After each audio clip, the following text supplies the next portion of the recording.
ছাপিয়ে আসমাদি বাণী বাঁচাবে কোরআনের মান, তবু বিশ্ব থেকে হারাবে না পবিত্র কোরআন, তবু বিশ্ব থেকে হারাবে না পবিত্র কোরআন। লিল্লাহি তাকবীর, নারে তাকবীর।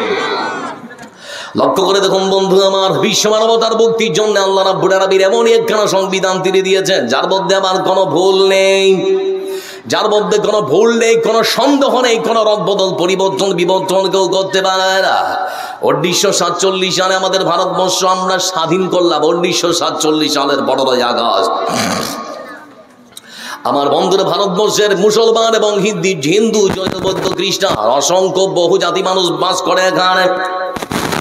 এই ভারতবর্ষের মুসলমান থেকে হিন্দু অন্যান্য ধর্মাবলম্বীর মানুষেরা তারা কেমন বাস করবে? একজন চোর যদি চুরি করে তার জন্য কি শাস্তি আছে? একজন ধর্ষক যদি ধর্ষণ করে তার জন্য কি শাস্তি আছে? সেজন্য সংবিধান লেখা হোক। এ ভারতবর্ষের সংবিধান লেখার জন্য সময় লাগলো 2 বছর 11 মাস 18 দিন। অনেকখানি একখানা লম্বা সময় তারা নিয়েছে ভারতের সংবিধান রচনা করার জন্য। আবার বন্ধুরা, এই সংবিধান রচনা করার পর থেকে আজ পর্যন্ত বন্ধু আমার ভারতবর্ষের সংবিধানের আনুমানিক প্রায় 100 বারেরও বেশি পরিবর্তন হয়েছে বিভিন্ন ধারার। এই সংবিধানের মধ্যেই আবার রায় লেখা রয়েছে, কোনো পার্টির যদি 1/3 মেজরিটি থাকে পার্লামেন্টে, 3 ভাগের 2 ভাগ যদি মেজরিটি কারো থাকে, তাহলে পরে যে কোনো ধারার রদবদল পরিবর্তন বিবর্তন করা যেতে পারে। কিন্তু লক্ষ্য করে দেখুন বন্ধু আমার, মহান সত্য আল্লাহ রাব্বুল আলামিন তিনি বলেন, লা তাবদীলা লিকালিমাতিল্লাহ যালিকা হুয়াল ফাওজুল আযীম। আল্লাহ রাব্বুল আলামিন তিনি বলেছেন, বান্দারে আমি এমন একখানা সংবিধান পৃথিবীর মানুষ তোমাদের জন্য দিয়েছি যার রদবদল পরিবর্তন বিবর্তন কেউ কখনো করতে পারবে না।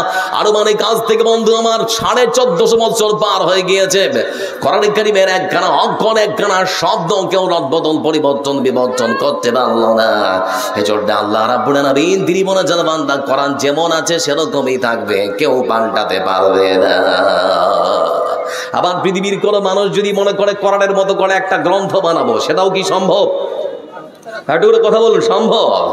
সেটাও কখনো সম্ভব নয়। মহান সত্য আল্লাহ রাব্বুল আলামিন কোরআন কারীমের আরেক আয়াতে তিনি বলেন,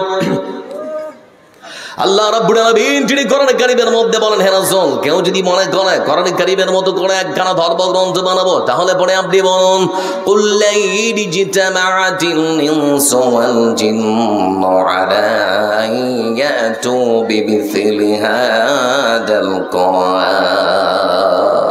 সারা পৃথিবীর সমস্ত জিন আর মানুষ তোমরা একত্রিত হয়ে যাও, মানুষ তোমরা চেষ্টা করে দেখো, যদি না পারো তাহলে পরে জিনেদের সাহায্য নাও।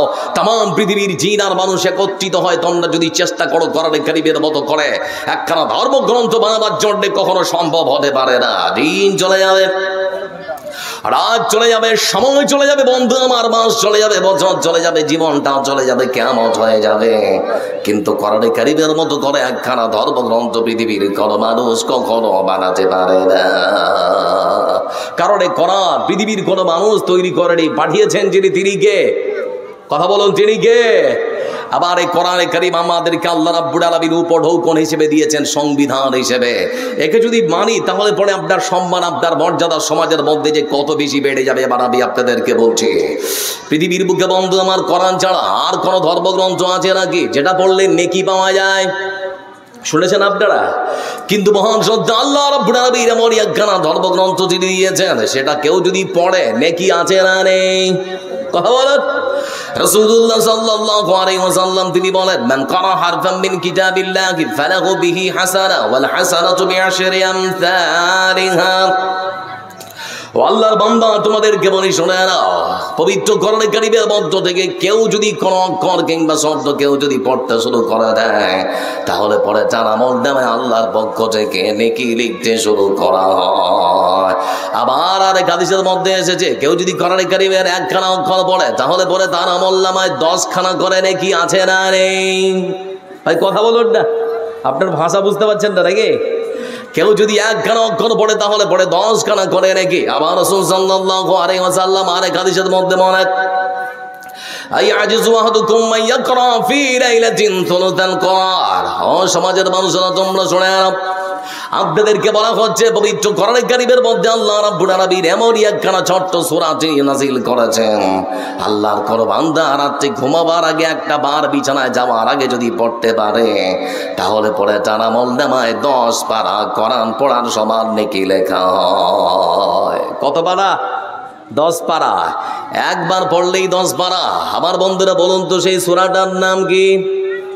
কোন সূরা? খুবই বড় নাকি? কথা বলে না, খুবই বড় না ছোট? ছোট্ট একখানা সূরা। আমার বন্ধুরা, তার মানে পবিত্র কোরআন কারীমের মধ্য থেকে ছোট্ট একখানা সূরা একবার পড়ে কেউ যদি বিছানায় যেতে পারে বন্ধু আমার, তার মানে 10 পারা। দুবার পড়লে 20 পারা, 3 বার পড়লে 1 খতম করার নেকি আছে না নেই? আচ্ছা, কোনোদিন ভেবেছেন যে ছোট্ট একখানা সূরা এর মূল্য, এর সম্মান, এর মর্যাদা এত বেশি কেন? এত বেশি কেন?